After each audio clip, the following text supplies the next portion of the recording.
I took my greedy family to court. The verdict made my mother cry. I remembered the hushed words long before he passed. "Promise me you'll read what's hidden," he whispered from the hospital bed, voice distant. I nodded, confused then he was gone. At his funeral, his wife sneered, convinced I'd never discover his secret. But when the lawyer handed me a single unmarked envelope, the room fell silent. Even she lost her smile. I retreated to the quiet church courtyard, hands shaken as I broke the seal. Inside, a letter in his familiar handwriting, a small key, and an address. My heart thudded. The letter began, "If you're reading this, he's gone too soon. I've left the truth in a safety box that belongs to you." I stared down at the key, realizing it wasn't just a mystery I was about to uncover a hidden past. That afternoon felt surreal. I drove to the address he'd written in an old storage facility by the docks. My pulse raced while unlocking the dusty unit. Inside, a single metal box waited. My hands trembled as I turned the key and lifted the lid. There, wrapped in soft brown paper, lay letters, photographs, and legal paperwork proof of a life he had hidden from everyone, including me. One photograph caught my breath, him and another woman, smiling on a sunset beach, her hand curled around his wedding band shining. I stared, heart sinking. The years of confusion, distance, tension, they all came rushing back. He had lived another life. But why now? The tears came slow at first, then unrelenting. Betrayal cut deeper because I'd never suspected. Among the documents was a second will drafted years ago. It named me not, his wife asked, the sole heir to his trust and family home. My palms went cold. He'd known he'd never be able to tell her. He knew she would never let me in. The file said the house held memories only I shared. Only I belonged there. A life divided, now reunited through hidden words. I felt twisted inside. The woman who sat at the front row of the funeral, always so pretty and always judging me, was about to lose everything. But as guilt clawed at me, I paused. Was I meant to expose her? Or simply honor his final decision? The truth weighed heavy. Choosing silence would feel like erasing him. Choosing vengeance felt wrong. I stood by the shadows, forced to choose. I sought counsel from his lawyer, asking, "Can she contest this?" He sighed. "Technically, yes, but the documents are airtight." He paused. "Ethically, no, but leaving it as is, on as his last request." I nodded, tears in my eyes. Justice wasn't about making her suffer, it was about giving his memory the peace he couldn't voice. I made my peace too, though the ache remained. Weeks later, I took a lone drive along the coast to the small house he built for US where we'd planned our future. Standing in the empty living room, it felt alive with echoes of laughter, of dreams never spoken. I let the wind carry the memories. The house was mine now. Home meant more than ownership. It was the space where loved ones lived, and where I'd let it live on. At the memorial gathering he'd failed to sponsor, I surprised everyone by inviting only those he loved, old friends, our favorite neighbors, the barista who knew his coffee order. No estranged wife, no judging eyes. We shared stories, toasted the man he was, not the one he pretended to be. Tears and laughter glowed in candlelight as we remembered the truth he had left behind and the life he never got to claim. When I came home that evening, the unopened photograph envelope sat on the table. I opened it again and studied his face, etched with happiness I'd never known. I whispered, "I got your message." Not to him, but to something more. I'd found my truth and in it. I found a new beginning, one that honored the man, forgave the secrets, and reclaimed the love we once were. When I came home that evening, the unopened photograph envelope sat on the table. I opened it again and studied his face, etched with happiness I'd never known. I whispered, "I got your message." Not to him, but to something more. I'd found my truth, and in it, I found a new beginning, one that honored the man, forgave the secrets, and reclaimed the love we once were. At the center of the room stood my mother, aged yet regal. She didn't smile, didn't cry, just studied me as if I were an uninvited guest.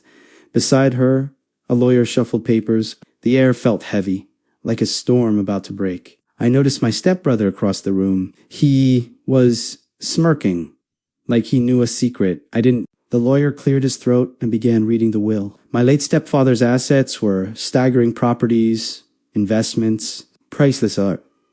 My stepbrother's smirk widened as line after line mentioned his name. My heart sank with each item awarded to him. I began to wonder why I had been summoned at all. Then the lawyer's tone shifted, and to my stepdaughter, Amelia, the room went silent. My mother's gaze sharpened, as if willing me to vanish. The lawyer continued, "I leave the sealed box in the library safe, along with the instructions inside." My stepbrother's smirk faltered for the first time. Whispers rippled through the crowd. A box. That was it. I felt heat creep up my neck, humiliation mixing with confusion. My stepbrother looked like he'd won.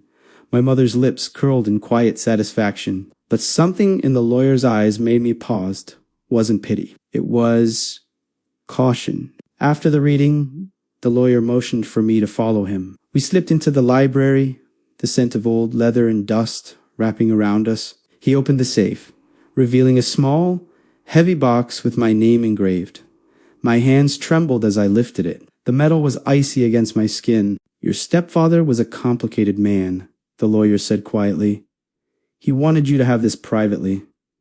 My breath caught. Inside was a stack of letters bound with a red ribbon, and underneath, a slim envelope marked, "Only open when ready." My pulse roared in my ears. I took the box to a quiet corner, my mind spinning. The letters were all in my stepfather's handwriting letters, too, me dated over the last 20 years. I opened the first one, dated the day after my mother had thrown me out. His words hit me like a blow.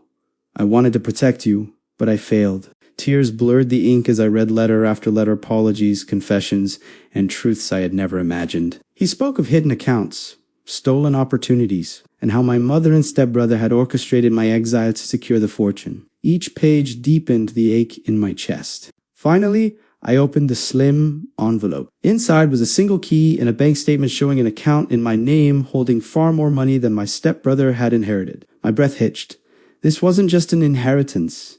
It was a reckoning. And suddenly, I knew exactly what I had to do next. I slipped the key and bank statement back into the envelope, tucking it deep into my purse. My hands still shook, not from fear, but from the realization that my stepfather had left me a weapon, not just wealth.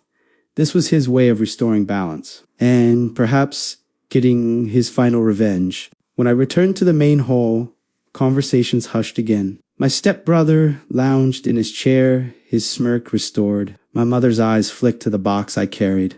"So, what did he give you?" she asked, voice dripping with false curiosity. I smiled faintly. "Just memories," I said. My stepbrother chuckled. "Figures? Sentimental junk for the unwanted stepdaughter."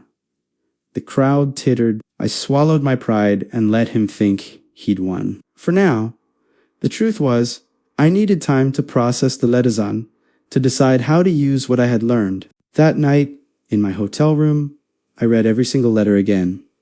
Between the lines, I found not just guilt, but strategy. My stepfather had carefully documented his suspicions, his evidence of my mother's fraud, and details of investments she didn't even know existed. The last letter included instructions. "Take the key to 145 Harbor Street. Everything you need is in the safe deposit box." I traced the ink with my fingers, feeling his presence in every word. The bitterness I'd carried for years shifted into something else, a burning need for justice. The next morning, I drove to Harbor Street. The bank manager, after confirming my ID, led me to a private room with a long, narrow box.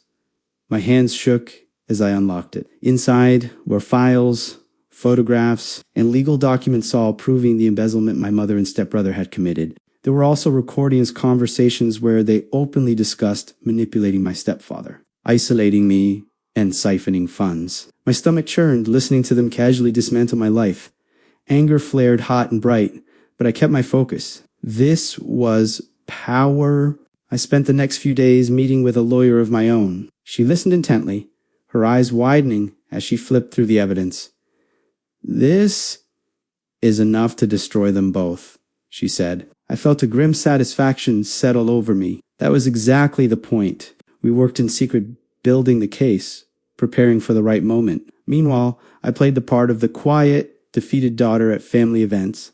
I let them laugh, mock, and boast. Every insult they threw was fuel for the fire I was about to unleash. 2 weeks later, at a charity gala, my mother was hosting.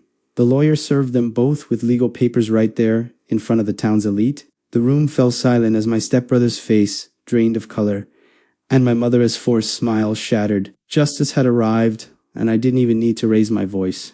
My mother's hands trembled as she snatched the papers from the server who had delivered them. Her eyes scanned the first page, and I watched her expression shift from confusion to horror. Murmurs rippled through the crowd as people craned their necks to see what was happening. My stepbrother, always quick with arrogance, tried to laugh it off. "This is ridiculous.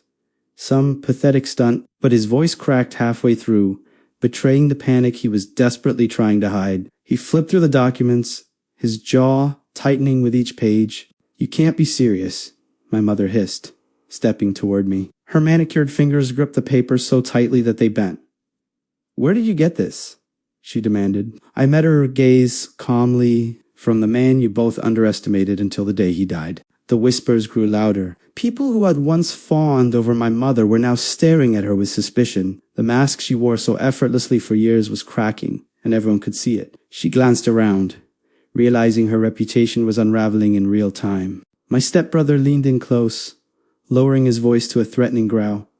"You have no idea what you started." I smiled slightly, my voice steady. "On the contrary, I know exactly what I've started, and it's only the beginning." Within days, the story hit the local news. Prominent family accused of massive fraud blared across headlines. Reporters camped outside their home, and old acquaintances distanced themselves overnight. The empire they'd built on lies was collapsing. My lawyer moved fast, freezing their accounts and ensuring the stolen funds were traced. Each day brought new revelations: hidden accounts, offshore transfers, forged signatures. The deeper the investigation went, the more their guilt became undeniable. My mother tried to call me several times, but I never picked up. Her voicemail swung between rage and pleading. But I didn't let them get to me. The years of being silenced, dismissed, and humiliated were over. I finally had the upper hand. My stepbrother's smug demeanor evaporated when the authorities seized his luxury car and his prized vacation home. Watching his bravado crumble was almost as satisfying as reading my stepfather's letters that first night. By the time the trial date was set, their circle of influence had vanished completely. They walked into the courthouse alone, without the entourage they once flaunted. I sat in the front row, holding my stepfather's final letter in my purse, a quiet reminder of the man who gave me the chance to finish this fight. The courtroom was silent as the prosecutor laid out the evidence: bank statements, forged documents, and witness testimonies that painted a damning picture. My mother's face was pale, her lipstick the only hint of color left. My stepbrother kept his eyes fixed on the table, avoiding my gaze. When my turn came to testify, I spoke calmly but firmly. I told the truth, not just about the fraud, but about the years of manipulation and cruelty. Every word felt like lifting another stone from my chest. The defense tried to discredit me, suggesting I was acting out of spite. But the evidence was overwhelming. Even the jury could see through the thin veil of their arguments. My stepfather's meticulous documentation had left no room for doubt. After closing arguments, the jury deliberated for less than 4 hours. When they returned, the foreman's voice was steady, guilty on all counts. My mother's shoulders slumped, and my stepbrother's head dropped into his hands. Sentencing was swift. Years in prison for both, along with a massive restitution order. They would spend their future repaying every cent they stole and living with the shame of their public downfall. As they were led away in handcuffs, my mother turned to look at me one last time. There was no anger in her eyes now, only defeat. I didn't smile. I just watched, letting the moment sink in. Outside the courthouse, reporters swarmed me, shoving microphones in my face. I kept my statement short. This wasn't about revenge. It was about justice for my stepfather and for the truth. Then I walked away, ignoring the flash of cameras. That night, I opened my stepfather's final letter again. His handwriting, though shaky, carried so much warmth. You deserve to live free from their shadow. Use this to build your own life. For the first time in years, I felt truly free. The weight I had carried for so long was gone. I could finally breathe without the bitterness lodged in my chest. I kept one thing from my stepfather's belongings, a small photo of the two of us at the beach. It sat on my desk, a quiet reminder that even in the darkest chapters, there can be a way out, and that justice, though slow, always arrives.